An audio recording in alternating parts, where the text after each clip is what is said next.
단순히 뭐 의혹 제기 이 정도로 가지고는 사실 고소를 하기에는 뭐 A 측에서도 부담될 거고,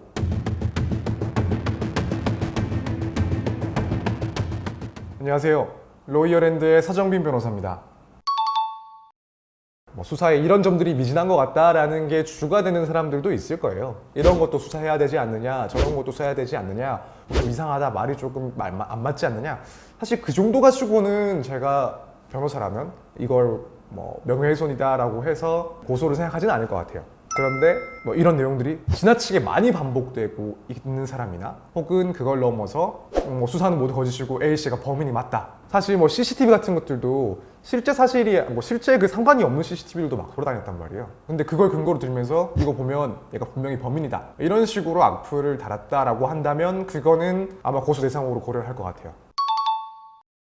사실 돈 벌려고 합의금을 요구한다라는 말이 맞다고 보면 모든 형사 사건에서 합의금을 얘기하는 피해자는 다 그렇게 매도를 당할 수가 있는 거예요.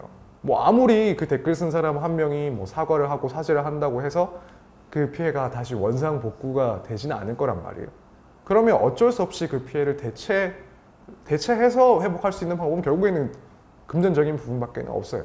사실 변호사 입장에서 봤을 때 용서를 구하고 또 합의금을 지급하는 것은 너무 자연스러운 일이거든요. 뭐 가해가 있고 그에 따른 피해자가 있을 때 사실 용서만 구한다고 해서 그걸 선처해주고 하진 않아요. 그런데 이런 상황을 두고 돈 때문에 이렇다, 돈 벌려고 그런다라고 판단하는 것은 너무 지나치게 잘못된 생각이 아닐까. 그냥 만연히 기대했던 건 아닐까 생각은 들어요.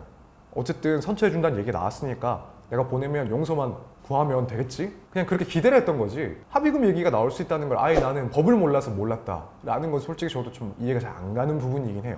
그리고 뭐 내가 이런 댓글들을 쓰면서 여러 번 쓰면서 그런 생각은 했을 거예요. 했어야 되고, 내가 주장하는 게 사실이 아니라면, 그렇다면 나는 이제 무고한 사람을 범인으로 매도하고 있는 것이다, 이런 생각은 당연히 했어야 되고 했을 거란 말이에요.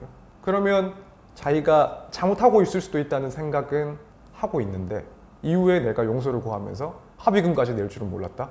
이건 너무 무책임한 생각이 아닌가 싶어요.